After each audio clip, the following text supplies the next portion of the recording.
Hello. Hello. This project that I will be talking about today is misogyny. All the women in these videos will not be named. It's important to talk about these topics like these to give you this perspective out there on real problems that are actually happening because misogyny isn't just a one-time thing.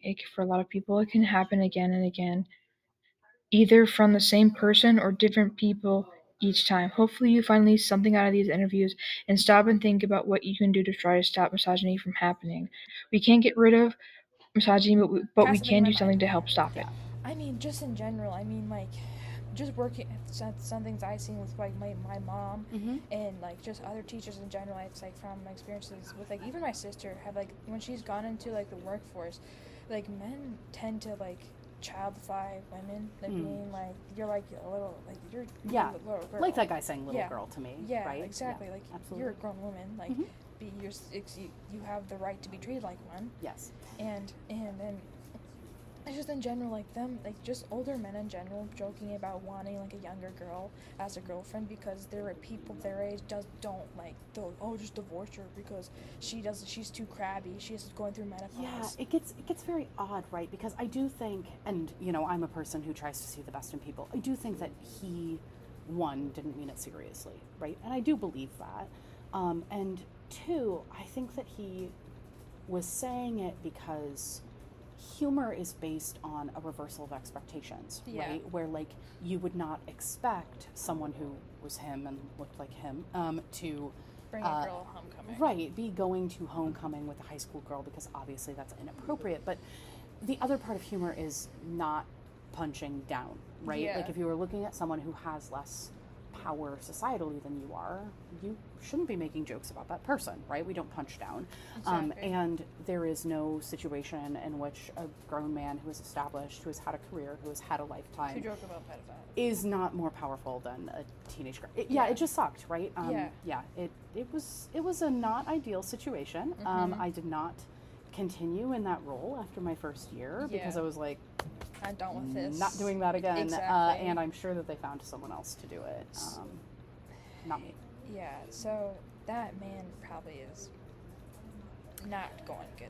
If I mean, like I did not see him. Credit where it's due, right? Credit to HR where it's due. I did not see him in the booth That's again good. there. That's Yeah, good. That's for good. sure. All right, while I'm thinking about it, is from like an institutional level, right? Yeah. Where you start to say like, well, there's a lot of conversation about like teachers and teacher salary. Yeah. And that's been a big push in the state of Iowa, right? They really recently passed some great legislation that said like, hey, here's the starting salary for teachers. You have to be at least this level, which is huge and has made a ton of difference in a lot of people. But when you think about like, well, why was it at that level to begin with? There is something in there about the fact that like these lower paid professions are often also predominantly female professions. Yeah. And it's so hard for me because I don't feel like that's malice, right? I don't feel like it's somebody being like, get those women, screw them. You know, like I don't think that's happening. I don't think that there's someone twirling their mustache somewhere like, yes, we will keep them down. Yeah.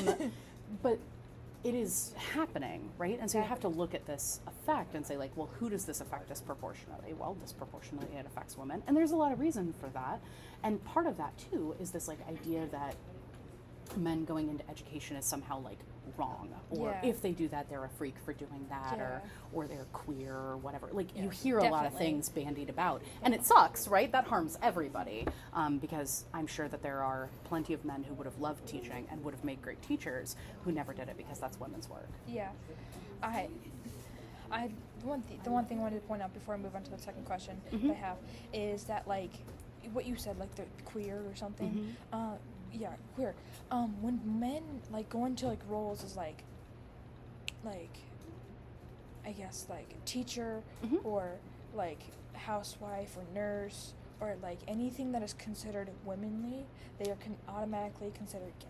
And that and like the one that does the hate the stigma is on them that they have to be masculine, and then they have to be like these strong men and only go into football or golf or sport. You know, like And even when that's not held, because students don't feel that way, right? Yeah. Like we actually have a pretty high percentage of male teachers on our Yeah, staff yeah. at this school. That can mean a We're a lot. pretty good balance, which Yeah. is great. Yeah. But even though students don't feel that way, right, that isn't necessarily accounting for other people in their lives or what they might have faced when they went to college, or the fact that there is also like this weird standard that happens where a lot of times they're held as like more likely to be a predator, right? Like Exactly. there's all of these weird rules. We had one kid who was going through his like teacher education with me as teacher training. And look, I'll be honest, he was very good looking. But also, he was very brilliant and he was very kind and he was very good at what he was doing and he was great at managing a classroom. Like, truly, it was a delight to teach alongside him. Yeah. And he had a lot of advice thrown at him along the way that I never received. Things like, make sure you're never in a room alone with a student. Make sure you always keep the door open, right? Make sure you're not hanging out after school too long. Make sure you're not in the parking lot with them. Make sure you're not offering. I mean, it was so much where it's like, you have to cover yourself because people are going to accuse you. Yeah. And that sucks. It sucks that he's faced. I was never faced with that. Yeah. Nobody ever gave me that Yeah. advice. They said, you look like a little old librarian and you're 22, so you're going to be fine. Like, keep on keeping on. Yeah. But it's completely unfair, right? It's unreasonable. Exactly. Because he is a human being who is going into this thing trying to do a job. But he's being stereotyped. Right, exactly. Yeah, so it really does harm everyone, In right? the equation. Mm-hmm. The one thing I also wanted to point out is like you like something I noticed like also like even like in like second grade and like just going through my childhood and stuff is not just teachers but just women in general and like in the media and like fictions and cartoons and real life how people like how like fandoms depict like the women character. If a woman could like in a show, this is kind of off topic, but I'll come back to it. It'll all like come back in around for a second. But when a woman in a cartoon like does something bad, and then but then the fandom all were already dogpiling on that. But when like a man does like destroys the world, mass genocide, he's like, oh, look at him, like look at what he's doing. Like it's fine. He has trauma. But then like it's just in real life too. Something I like also like women who like I usually do something bad or like they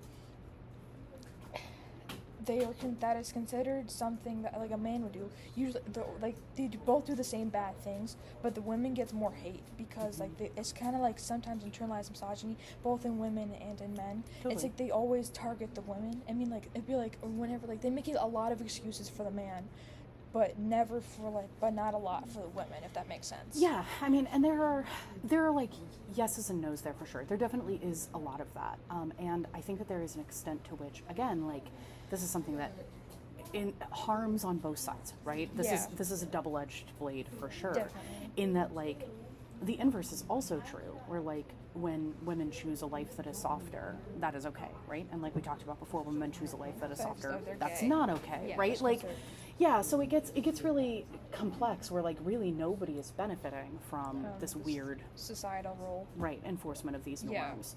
And I will say, and this is something that like, I don't know, with age, experience, I am old, I am ancient, I am as the mountains crumbling into dust, but that depiction, that like representation in media you're talking about, one thing that is, I don't know, maybe horrifying to think of to you, but is true, is that in my own lifetime I've seen that expand in really positive ways so much, right? Like, I have a distinct memory of watching Avatar: The Last Airbender. Are you familiar with Avatar: The Last Airbender? Yeah, my brother talked about like it's nonstop. Yes.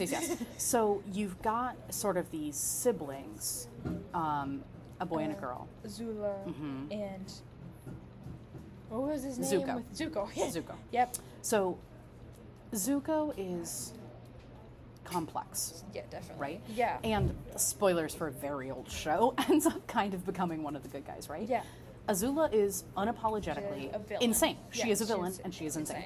And the show does not present that as a function of anything about her as a person, other than this trauma shaped them differently. And, you know, to me, it stood out because a woman got to be a villain in a way that was meaningful and felt really real. And that wasn't something I'd seen a ton of at that point, right? Like, you generally get crones, you get wicked stepmothers and things like that. But having someone who is like a young, passionate, engaged woman who also happens to suck is like, I should be allowed to suck, you know? I should be allowed to be an awful women's person. Rights and women's wrongs. Absolutely. I interviewed two other women. These women are not going to be named, obviously, but a lot of what the first woman I interviewed, she said she gets stared at a lot by men. She gets interrupted by them a lot. Men are more open to saying rude comments to your face.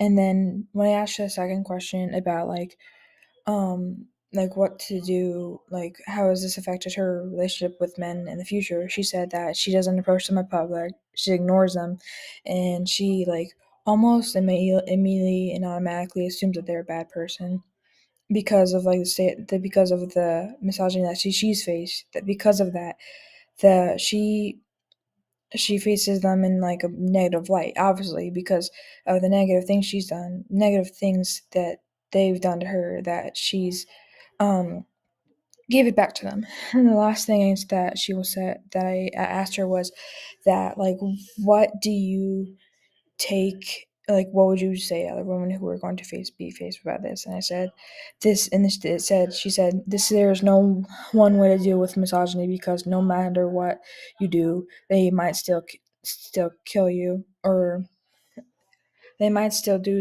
no matter what you do, you still have a chance to be killed. And then for the other girl, she said when I asked her like, do you have any experiences with like misogyny, she said that she did it in like Boy Scouts a lot. A lot of them like she assumed that she was like useless, and then she didn't have like she couldn't help with anything, and she was always pushed aside, which all like, there's a lot of girls in Boy Scouts who are very capable of doing like as much as the boys do. And then when I said that, and when I asked the same question I asked the other girl was, has this affected your relationship with men at all, she said that she profiles them a lot like the other girl, and I think that's for a lot of women as well, that just like profiling them and like assuming that they're a bad person, because a lot of men when like they a lot of misogynistic men like do actually like use their bad values towards these women is going to affect these women a lot, because then they're going to see every man in a negative light, is what I've kind of noticed over like my research and interviewing these women as well. And like lastly, the last question was, what are the what would you do to help another woman in the situation with misogyny? And they say ignore it or challenge them or make them uncomfortable or feel stupid, because in the end, if you make them feel stupid, then they're just going to question what they said, and then it's going to turn back on them, not you. So that's the last, that's the last of my project. And thank you for watching.